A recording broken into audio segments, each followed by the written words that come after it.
નમસ્કાર. ધોરણ 9 વિજ્ઞાન, પ્રકરણ નંબર 8 ગતિ, સેશન નંબર 10. વિદ્યાર્થી મિત્રો, છેલ્લા સેશનમાં આપણે નિયમિત પ્રવેગી ગતિના સમીકરણો ભણી ગયા. નિયમિત પ્રવેગી ગતિના મુખ્ય 3 સમીકરણો છે. એ પહેલું હતું v બરાબર u પ્લસ એટી, બીજું સમીકરણ હતું s બરાબર ut પ્લસ 1/2 એટી સ્ક્વેર, અને ત્રીજું સમીકરણ 2as બરાબર v square minus u square. હવે આજના સેશનનો અને આ પ્રકરણનો લાસ્ટ ટોપિક છે નિયમિત વર્તુળમય ગતિ. અત્યાર સુધી આપણે સુરેખ પથ પરની ગતિ એટલે કે સુરેખ ગતિ ભણી ગયા. હવે આપણે છેલ્લે ભણવાની છે નિયમિત વર્તુળમય ગતિ. પેલા શબ્દને ઓળખીએ, વર્તુળમય ગતિ. વર્તુળમય ગતિ એટલે જો પદાર્થ વર્તુળાકાર પથ પર ગતિ કરતો હોય, જો પદાર્થ વર્તુળાકાર પથ એટલે વર્તુળાકાર માર્ગ, દાખલા તરીકે ચંદ્ર પૃથ્વીની આસપાસ પરિક્રમણ કરે છે, ચંદ્ર પૃથ્વીની આસપાસ ગોળ ગોળ ફરે છે, તો એ ચંદ્રનો જે ગતિપથ છે, એનો જે માર્ગ છે, એની જે ગતિ કરવાનો જે માર્ગ છે, એ માર્ગ વર્તુળાકાર છે. અને જ્યારે પદાર્થ આવા વર્તુળાકાર માર્ગ પર ગતિ કરતો હોય ત્યારે તેને વર્તુળમય ગતિ કહેવાય. પણ હવે આગળ જુઓ, એક શબ્દ લગાડ્યો છે નિયમિત. નિયમિત એટલે એક સરખી રીતે. નિયમિત એટલે એક સરખી રીતે, અચળ દરે એવું કહેવાય. એટલે કે ચંદ્ર પૃથ્વીની આસપાસ વર્તુળમય ગતિ કરે છે, પણ કેવી રીતે? એક સરખી ઝડપથી. એક સરખી ઝડપ એટલે અચળ ઝડપથી. અને જ્યારે આવી અચળ ઝડપથી વર્તુળાકાર માર્ગ ઉપર ગતિ કરતો હોય ત્યારે તે પદાર્થ નિયમિત વર્તુળમય ગતિ કરે છે એમ કહેવાય. તો જોઈએ નિયમિત વર્તુળમય ગતિની વ્યાખ્યા શું કહે છે. જો કોઈ પદાર્થ વર્તુળાકાર પથ પર, જો કોઈ પદાર્થ વર્તુળાકાર પથ પર અચળ ઝડપે ગતિ કરતો હોય, વર્તુળાકાર પથ અને ઝડપ કેવી? અચળ. અચળ ઝડપે ગતિ કરતો હોય તો તે પદાર્થ નિયમિત વર્તુળમય ગતિ કરે છે તેમ કહેવાય. આ થઈ ગઈ નિયમિત વર્તુળમય ગતિની વ્યાખ્યા.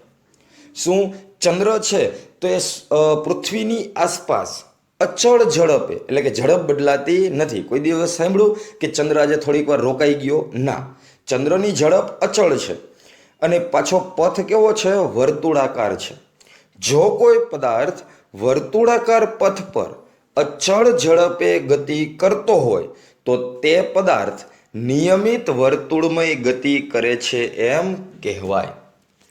જ્યારે કોઈ પદાર્થ વર્તુળાકાર પથ પર ટી સમયમાં એક ચક્કર પૂર્ણ કરે, માની લો કે ચંદ્ર છે એ વર્તુળાકાર પથ પર એક ચક્કર પૂર્ણ કરે છે. અથવા બીજું ઉદાહરણ લઈએ કે ઘડિયાળનો સેકન્ડ કાંટો લ્યો, કલાક કાંટો લ્યો કે મિનિટનો કાંટો લ્યો. આપણે લઈએ સેકન્ડનો કાંટો. સેકન્ડનો કાંટો અત્યારે માની લો કે 12 ઉપર છે, પછી એ રાઉન્ડ લગાડતો પાછો 12 ઉપર પહોંચે, એટલે કે સેકન્ડ કાંટો એક ચક્કર પૂર્ણ કરે છે. અને એક ચક્કર પૂર્ણ કરવા માટે માની લો કે એને ટી જેટલો સમય લાગે છે. જ્યારે કોઈ પદાર્થ વર્તુળાકાર પથ પર ટી સમયમાં એક ચક્કર પૂર્ણ કરે ત્યારે તે વર્તુળાકાર પથની લંબાઈ જેટલું અંતર કાપે છે. જ્યારે કોઈ પદાર્થ વર્તુળાકાર પથ પર એક ચક્કર પૂર્ણ કરે ત્યારે તે વર્તુળાકાર પથની લંબાઈ જેટલું અંતર કાપે છે. હવે યાદ રાખજો, વર્તુળાકાર પથની લંબાઈને પરિઘ કહેવાય. વર્તુળાકાર પથની લંબાઈને વર્તુળનો શું કહેવાય? પરિઘ. એટલે કે તે વર્તુળના પરિઘ જેટલું અંતર કાપે છે. તો આપણે ખબર પડે કે જ્યારે કોઈ પદાર્થ વર્તુળાકાર પથ પર ગતિ કરતો હોય અને ત્યારે તેનું અંતર શોધવું હોય તો અંતર શોધવા માટે શું શોધવું પડે? પરિઘ શોધવો પડે. કોનો? વર્તુળનો. એટલે આ વર્તુળની પથ લંબાઈ જેટલું અંતર કાપે એ વર્તુળની પથ લંબાઈ જેટલા અંતરને શું કહેવાય? વર્તુળનો પરિઘ કહે છે. હવે બીજી વસ્તુ, જો પદાર્થ વર્તુળાકાર પથ ઉપર ગતિ કરતો હોય ત્યારે તેની ઝડપ શોધવી હોય તો એ ઝડપને રેખીય ઝડપ તરીકે ઓળખવામાં આવે છે. ખાલી ઝડપ નહીં, પણ હવે શું કહેવાનું? રેખીય ઝડપ. આવું ક્યારે ઉપયોગ કરવાનો? જ્યારે પદાર્થ વર્તુળાકાર પથ પર ગતિ કરતો હોય ત્યારે એની ઝડપ ન મળે, પણ કઈ ઝડપ મળે? રેખીય ઝડપ મળે છે. તો આના ઉપરથી આવે રેખીય ઝડપનું સૂત્ર. હવે ઝડપનું સૂત્ર શું હતું? અંતરના છેદમાં સમય. પણ અહીંયા અંતર કોનું લેવાનું? વર્તુળાકાર પથનું લેવાનું. અંતર કોનું લેવાનું? વર્તુળાકાર પથનું. અને પથ લંબાઈને જ આપણે શું કહેતા? અંતર. તો ઝડપનું સૂત્ર શું છે? ઝડપ બરાબર પદાર્થે કાપેલું અંતર છેદમાં તે માટે લાગતો સમય. ઝડપ બરાબર પદાર્થે કાપેલું અંતર છેદમાં તે માટે લાગતો સમય. પણ પદાર્થે કાપેલું અંતર એટલે પથ લંબાઈ. અંતર એટલે શું? પથ લંબાઈ. પણ કયા પથની? વર્તુળાકાર પથની. તો અંતરની જગ્યાએ શું લખશું? વર્તુળાકાર પથની પથ લંબાઈ છેદમાં સમય. તો એના ઉપરથી એનું બીજું સૂત્ર બને v બરાબર વર્તુળાકાર પથની લંબાઈ છેદમાં તે માટે લાગતો સમય. વર્તુળાકાર પથની લંબાઈ છેદમાં તે માટે લાગતો સમય. વર્તુળાકાર પથની લંબાઈને આપણે શું કીધું? વર્તુળનો પરિઘ. તો વર્તુળાકાર પથની લંબાઈની જગ્યાએ શું લખાય? વર્તુળનો પરિઘ. તો v બરાબર પરિઘના છેદમાં સમય. v બરાબર પરિઘના છેદમાં સમય. હવે યાદ રાખો, વર્તુળના પરિઘનું સૂત્ર 2πr છે. વર્તુળના પરિઘનું સૂત્ર 2πr અને સમયની સંજ્ઞા t. માટે રેખીય ઝડપનું સૂત્ર બને v બરાબર 2πr છેદમાં t. રેખીય ઝડપનું સૂત્ર v બરાબર 2πr છેદમાં t. તો વિદ્યાર્થી મિત્રો, આ 2 માર્ક્સનો સવાલ થયો કે નિયમિત વર્તુળમય ગતિ કોને કહેવાય અને નિયમિત વર્તુળમય ગતિ માટે રેખીય ઝડપ શોધવાનું સૂત્ર લખો. તો યાદ રાખવાનું, વર્તુળાકાર પથ ઉપર અચળ ઝડપે ગતિ કરતો હોય તો નિયમિત વર્તુળમય ગતિ કરે છે એમ કહેવાય. બીજું, જો કોઈ પદાર્થ વર્તુળાકાર પથ પર t સમયમાં એક ચક્કર પૂર્ણ કરે તો એને કાપેલું અંતર કેટલું હોય? વર્તુળની પથ લંબાઈ જેટલું હોય. અને વર્તુળની પથ લંબાઈને શું કહેવાય? પરિઘ. તો રેખીય ઝડપ બરાબરનું સૂત્ર શું હતું? પદાર્થે કાપેલું અંતર છેદમાં તે માટે લાગતો સમય. કેટલું અંતર કાપ્યું? વર્તુળાકાર પથની લંબાઈ જેટલું. વર્તુળાકાર પથની લંબાઈને શું કહેવાય? પરિઘ. માટે v બરાબર પરિઘના છેદમાં સમય. અને પરિઘનું સૂત્ર શું છે? 2πr. માટે સૂત્ર શું બને? v બરાબર 2πr છેદમાં t. તો જોઈએ નિયમિત વર્તુળમય ગતિના ઉદાહરણો કયા કયા છે. એમ તો ઘણા બધા છે, પણ આપણે 2 જ ઉદાહરણોનો આપણે અભ્યાસ કરશું. એમાં નિયમિત વર્તુળમય ગતિનું પહેલું ઉદાહરણ છે ઘડિયાળના સેકન્ડ કાંટાની ગતિ. એટલે એવું નહીં કે સેકન્ડ કાંટો જ લેવાનો, મિનિટ કાંટો લ્યો, કલાકનો કાંટો લ્યો, ગમે તે લ્યો. ઘડિયાળના સેકન્ડ કાંટાની ગતિ એ નિયમિત વર્તુળમય ગતિ છે. એવી જ રીતે બીજું ઉદાહરણ ચંદ્રની પૃથ્વીની આસપાસની ગતિ. ચંદ્રની પૃથ્વીની આસપાસની ગતિ એ પણ નિયમિત વર્તુળમય ગતિનું જ એક ઉદાહરણ છે. તો નિયમિત વર્તુળમય ગતિના 2 ઉદાહરણો યાદ રાખવાના: ઘડિયાળના સેકન્ડ કાંટાની ગતિ અને ચંદ્રની પૃથ્વીની આસપાસની ગતિ.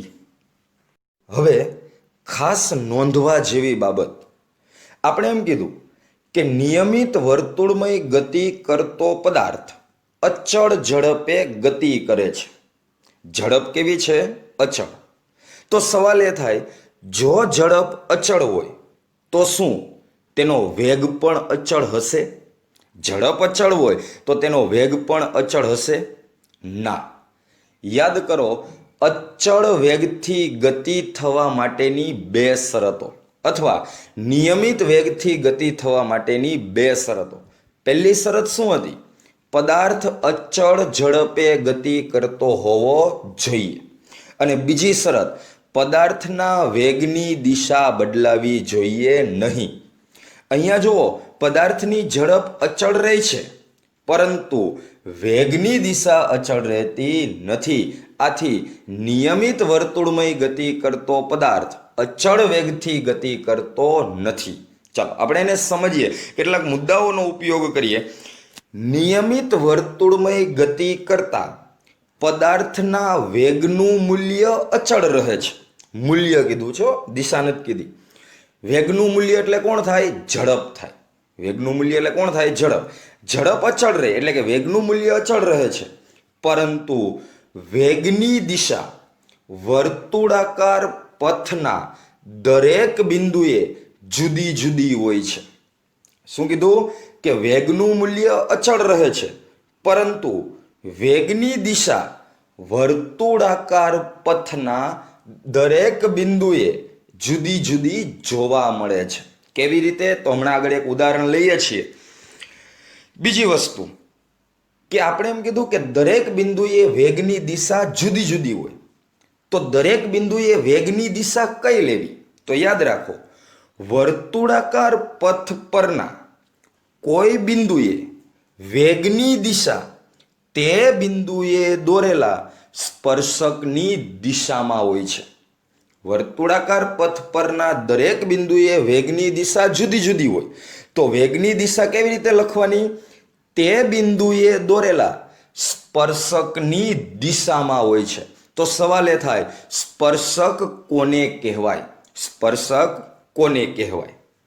વર્તુળના એક અને માત્ર એક બિંદુમાં છેદતી તથા વર્તુળના સમતલમાંથી પસાર થતી રેખાને વર્તુળનો સ્પર્શક કહે છે. હવે જો વર્તુળ ઉપર અસંખ્ય બિંદુઓ હોય, એમાંથી તમે કોઈ એક બિંદુને પસંદ કરો અને એ બિંદુમાંથી પસાર થતી એક રેખા, એ રેખાને શું કહેવાય? વર્તુળનો સ્પર્શક. જો એક નીચે આકૃતિ આપેલી છે, આ આકૃતિમાં કેટલાક સ્પર્શકો દર્શાવેલા છે. તો આપણે સમજીએ કે સ્પર્શક ખરેખર શું છે. તો જોઈએ, આપણે એક બિંદુ ધારી લઈએ, એ બિંદુ. આ વર્તુળ ઉપરના ઘણા બધા બિંદુઓ છે, એમાંનું એક બિંદુ ધારીએ એ. આ બિંદુને છેદતી, જો આ છેદે છે અને વર્તુળના સમતલમાંથી પસાર થાય. આ જે સ્લાઇડ છે ને, એ વર્તુળનો સમતલ બને. આ સ્લાઇડ બેકગ્રાઉન્ડ વ્હાઇટ છે, એ વ્હાઇટ બેકગ્રાઉન્ડ એ વર્તુળનો શું કહેવાય? સમતલ કહેવાય. ટૂંકમાં પદાર્થ જેના ઉપર ગોઠવાયેલો હોય એને આપણે શું કહીએ? સમતલ કહીએ. પદાર્થ ટેબલ ઉપર ગોઠવાયેલો હોય તો ટેબલને એનું શું કહેવાય? સમતલ કહેવાય. તો જો વર્તુળનું બિંદુ કયું? એ બિંદુને છેદતી અને વર્તુળના સમતલમાંથી પસાર થતી આ જે રેખા છે, એ રેખાને વર્તુળનો સ્પર્શક કહે છે. એટલે વ્યાખ્યા તમારે ખાલી જાણકારી માટે છે, પરીક્ષામાં પૂછાવાની નથી. હવે આકૃતિમાં જુઓ, આકૃતિમાં એક વર્તુળાકાર પથ આપેલો છે. આ શું છે? એક વર્તુળાકાર પથ છે અને આ વર્તુળની ત્રિજ્યા સ્મોલ આર છે. વર્તુળની ત્રિજ્યા કેટલી છે? સ્મોલ આર છે.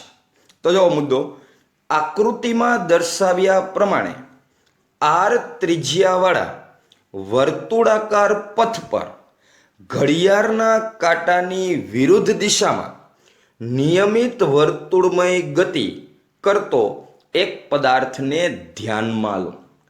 આકૃતિમાં એક પદાર્થ વર્તુળાકાર પથ ઉપર ગતિ કરે છે, પણ આ વર્તુળની ત્રિજ્યા કેટલી છે? સ્મોલ આર છે. અને એ પદાર્થ કઈ દિશામાં? ઘડિયાળના કાંટાની વિરુદ્ધ દિશામાં. એટલે ઘડિયાળ આવી રીતે ફરતી હોય, પણ એની વિરુદ્ધ દિશા એટલે આ થાય. એની વિરુદ્ધ દિશામાં ગતિ કરતા એક પદાર્થને ધ્યાનમાં લો. અહીં પદાર્થ એ, બી, પછી સી, ડી, ઈ અને પાછો ક્યાં આવી જાય? એ. અહીં પદાર્થ જ્યારે એ, બી, સી, ડી અને ઈ બિંદુ પરથી પસાર થાય છે, ત્યારે તેના વેગની દિશા દર્શાવેલ છે. હવે આગળ આપણે કીધું કે પદાર્થની દરેક બિંદુએ વેગની દિશા જુદી જુદી હોય. તો વેગની દિશા કેવી રીતે લેવાની? તે બિંદુએ દોરેલા સ્પર્શકની દિશામાં લેવાની. જો આ પેલો સ્પર્શક, આ બીજો સ્પર્શક, આવી રીતે જો ઘણા બધા સ્પર્શક દોરેલા છે. એટલે કે એ બી સી અને ડી ઈ બિંદુ પરથી પસાર થાય ત્યારે તેના વેગની દિશા એ સ્પર્શકની દિશા વડે દર્શાવેલ છે.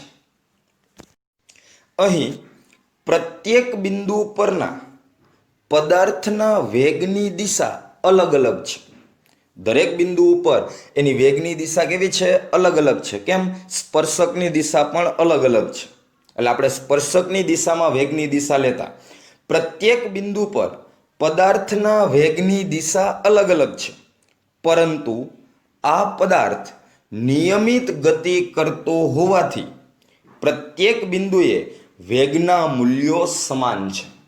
જો સમજો, વેગની દિશા અલગ અલગ છે પણ વેગના મૂલ્ય કેવા છે?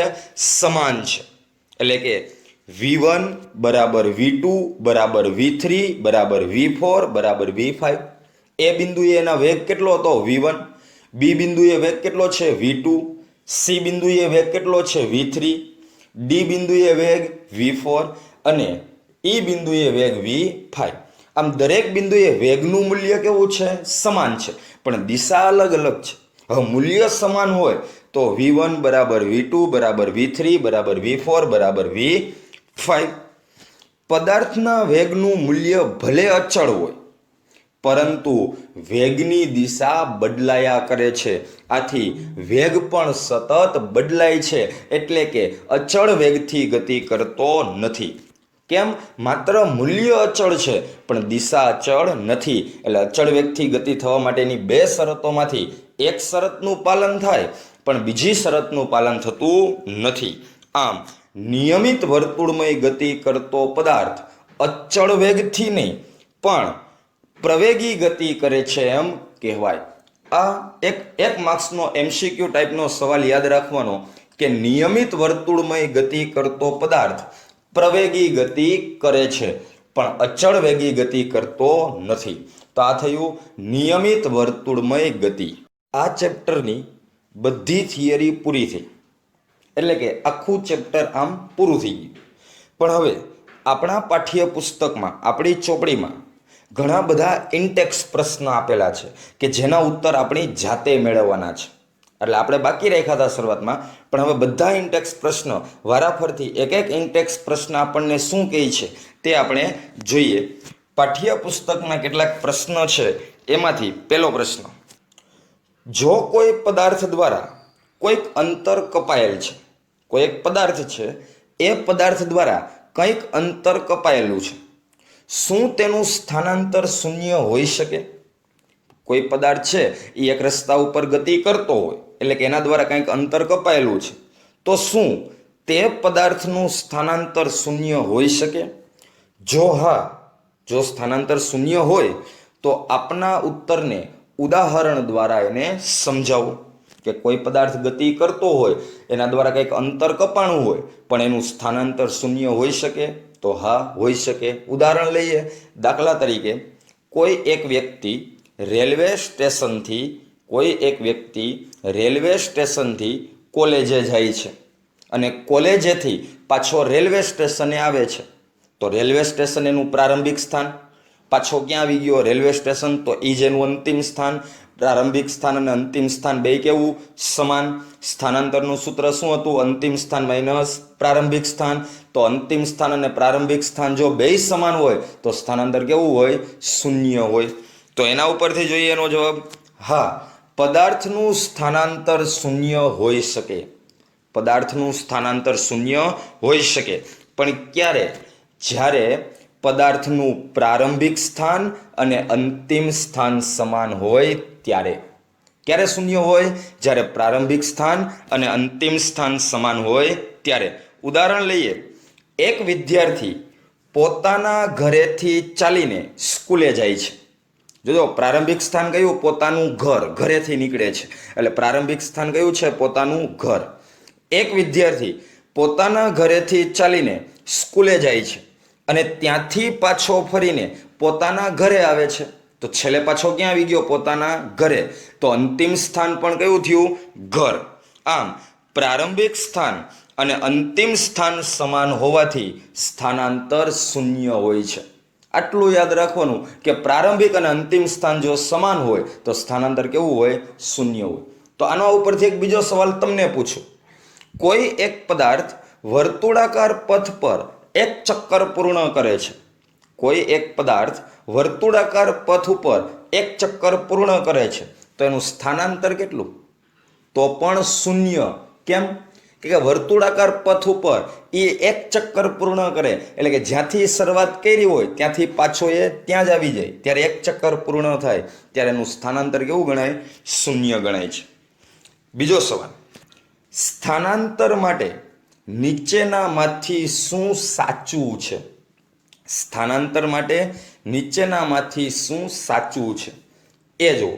સ્થાનાંતર શૂન્ય હોઈ શકે નહીં. સ્થાનાંતર શૂન્ય ન હોય. હોય ભાઈ, ઉપરનું ઉદાહરણ જોઈ લ્યો. સ્થાનાંતર શૂન્ય હોય એટલે એ ખોટું છે. બીજું, તેનું મૂલ્ય પદાર્થ દ્વારા કપાયેલા અંતર કરતાં વધુ હોય. ના ભાઈ, તેનું મૂલ્ય પદાર્થ દ્વારા કપાયેલ અંતર જેટલું હોય એનાથી ઓછું હોય, એનાથી વધારે હોય. એટલે બંને વિધાનો ખોટા છે. જોજો, યાદ રાખો, સ્થાનાંતર શૂન્ય હોય, સ્થાનાંતર અંતર જેટલું હોય, અંતર કરતાં ઓછું હોય, અંતર કરતાં વધારે પણ હોય. આમ એ અને બી બંને ખોટા છે. એ અને બી બંને ખોટા છે. ત્રીજો સવાલ. ઝડપ અને વેગ વચ્ચેનો ભેદ સ્પષ્ટ કરો. ઝડપ અને વેગ વચ્ચેનો ભેદ સ્પષ્ટ કરો. ભેદ એટલે તફાવત. હવે આનો ઉત્તર તો આપણે લખતા નથી, પણ તમને તો ખબર પડે કે ઝડપ અને વેગ વચ્ચે શું તફાવત છે. તો પહેલાં તો બંનેની વ્યાખ્યા. ઝડપની વ્યાખ્યા શું કીધી? એકમ સમયમાં પદાર્થે કાપેલા અંતરને ઝડપ કહે છે. વેગની વ્યાખ્યા: એકમ સમયમાં પદાર્થે કરેલા સ્થાનાંતરને વેગ કહે છે. ઝડપનું સૂત્ર ઝડપ બરાબર અંતરના છેદમાં સમય. વેગનું સૂત્ર વેગ બરાબર સ્થાનાંતરના છેદમાં સમય. ઝડપનો એસઆઈ એકમ મીટર પ્રતિ સેકન્ડ, વેગનો એસઆઈ એકમ મીટર પ્રતિ સેકન્ડ. ઝડપ અદિશ રાશિ છે, વેગ સદિશ રાશિ છે. આ થઈ ગયો એનો ભેદ. આ તો તમને ખબર પડે જ. ત્યાર પછી ચોથો સવાલ. કઈ પરિસ્થિતિમાં પદાર્થના સરેરાશ વેગ અને સરેરાશ ઝડપના મૂલ્યો સમાન થાય? એવી કઈ પરિસ્થિતિ છે કે જ્યારે પદાર્થનો સરેરાશ વેગ અને સરેરાશ ઝડપ આ બંનેના મૂલ્યો સમાન હોય? જ્યારે પદાર્થ સુરેખ પથ ઉપર એક જ દિશામાં ગતિ કરતો હોય. જ્યારે પદાર્થ સુરેખ પથ ઉપર એક જ દિશામાં ગતિ કરતો હોય ત્યારે તેનો સરેરાશ વેગ અને સરેરાશ ઝડપ બંનેના મૂલ્ય સમાન હોય. ક્યારે? સુરેખ પથ ઉપર એક જ દિશામાં ગતિ કરતો હોય. જો દિશા બદલાશે તો વેગ પણ બદલાઈ જશે, તો સરેરાશ વેગનું મૂલ્ય સમાન રહેવાનું નથી. આગળ પાંચમો સવાલ. વાહનનું ઓડોમીટર શું માપે? વાહનનું ઓડોમીટર શું માપે? જો, સ્પીડોમીટર અને ઓડોમીટર આવા બે યંત્ર આવે વાહનમાં.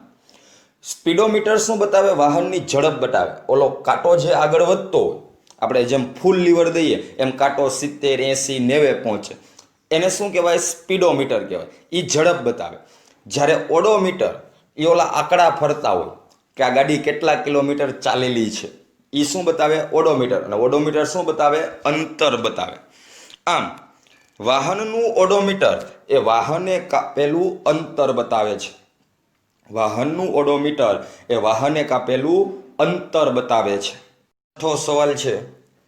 જ્યારે પદાર્થ નિયમિત ગતિ કરતો હોય ત્યારે તેનો ગતિપથ કેવો દેખાશે? જ્યારે કોઈ પદાર્થ નિયમિત ગતિ કરતો હોય ત્યારે તેનો ગતિપથ કેવો દેખાશે? યાદ કરો આલેખ. આલેખ યાદ કરજો.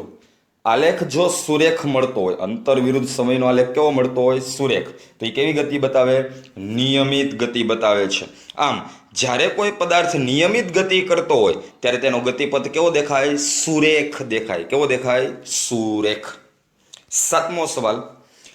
તમે કોઈ વસ્તુની બાબતમાં ક્યારે કહી શકો કે તે અચળ પ્રવેગથી ગતિ કરે છે કે તે અસમાન પ્રવેગથી ગતિ કરે છે.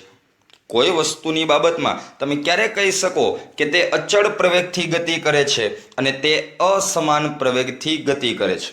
અચળ પ્રવેગથી ગતિ ક્યારે કરતો હોય? જો એક સરખા સમયમાં એક સરખો વેગમાં વધારો થતો હોય તો અચળ પ્રવેગથી ગતિ કરે. પણ વેગમાં વધારો એક સરખા સમયમાં ન થતો હોય તો તે અસમાન પ્રવેગથી ગતિ કરે. તો આપણે પહેલાનો ઉત્તર આપીએ. જ્યારે પદાર્થ સુરેખ પથ પર ગતિ કરતો હોય, જ્યારે પદાર્થ સુરેખ પથ પર ગતિ કરતો હોય અને તેના વેગમાં એક સરખા સમયમાં એક સરખો વધારો થતો હોય ત્યારે પદાર્થ અચળ પ્રવેગથી ગતિ કરે છે તેમ કહી શકાય. અને બીજું, જ્યારે પદાર્થનો વેગ એક સરખા સમયમાં જુદી જુદી રીતે બદલાતો હોય ત્યારે તે અસમાન પ્રવેગથી ગતિ કરે છે તેમ કહી શકાય. એક સરખો વધારો થતો હોય તો અચળ પ્રવેગથી ગતિ કરે અને એક સરખા સમયમાં વેગમાં એક સરખી રીતે ફેરફાર ન થતો હોય તો અસમાન પ્રવેગથી ગતિ કરે છે એમ કહી શકાય. 8મો સવાલ.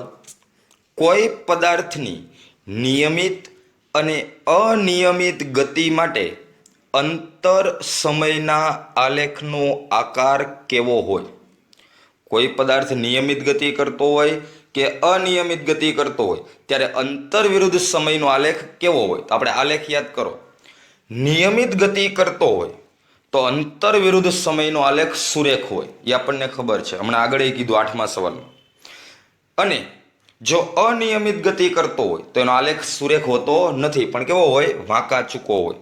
તો એના ઉપરથી જોઈએ, જો પદાર્થ નિયમિત ગતિ કરતો હોય તો આલેખ સુરેખ હોય અને જો પદાર્થ અનિયમિત ગતિ કરતો હોય તો એનો આલેખ વાંકા ચૂકો હોય. 9મો સવાલ. કોઈ પદાર્થની ગતિની બાબતમાં તમે શું કહી શકો કે જેનો અંતર અને સમયનો આલેખ સમયની અક્ષને સમાંતર રેખા હોય? આ આલેખ યાદ કરો. અંતર અને સમયનો આલેખ જો સમયની અક્ષને સમાંતર રેખા હોય તો એ પદાર્થની ગતિની બાબતમાં તમે શું કહી શકો? તો આપણને ખબર જ છે કે અંતર અને સમયનો આલેખ જો સમાંતર હોય તો પછી આપણને એવું જ કહેવા માંગે કે પદાર્થ સ્થિર હોય. પદાર્થ કેવો હોય? સ્થિર. પદાર્થ સ્થિર હશે. 10મો સવાલ. કોઈ પદાર્થની ગતિની બાબતમાં તમે શું કહી શકો કે જેનો ઝડપ એટલે કે વેગ અને સમયનો આલેખ સમયની અક્ષને સમાંતર હોય? જોજો, હવે બે વસ્તુ યાદ રાખો. અંતર વિરુદ્ધ સમયનો આલેખ જો સમાંતર હોય તો પદાર્થ સ્થિર હોય, પણ વેગ વિરુદ્ધ સમયનો આલેખ સમાંતર હોય તો પદાર્થ સ્થિર નહીં, પદાર્થનો વેગ અચળ હોય. એટલે કે પદાર્થ અચળ ઝડપે અથવા અચળ વેગથી ગતિ કરતો હશે. પદાર્થ અચળ ઝડપથી અથવા અચળ વેગથી ગતિ કરતો હશે. 11મો સવાલ. વેગ વિરુદ્ધ સમયના આલેખની નીચે ઘેરાયેલ ક્ષેત્રફળનું માપ કઈ ભૌતિક રાશિ દર્શાવે છે? આ તો આપણે પહેલા સમીકરણ તારવા ને એમાં આવી ગયું. વેગ વિરુદ્ધ સમયના આલેખમાં આલેખની નીચે ઘેરાયેલો પ્રદેશ અને એ પ્રદેશનું ક્ષેત્રફળ શોધવાથી આપણને શું મળે? અંતર મળે. તો આમ નીચે ઘેરાયેલ ક્ષેત્રફળનું માપ એ પદાર્થે કાપેલું અંતર દર્શાવે છે.